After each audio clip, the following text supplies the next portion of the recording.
Pero guys, ang ulam ko today ay talong na prito. At ito yung walang kasawasawang tuyo no isang pangatlong araw na to. Tuyo yan na parang ano siya.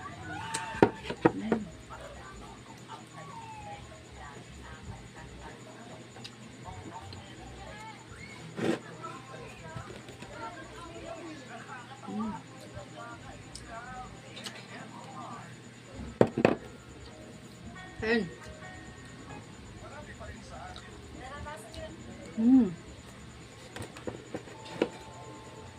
Gawang.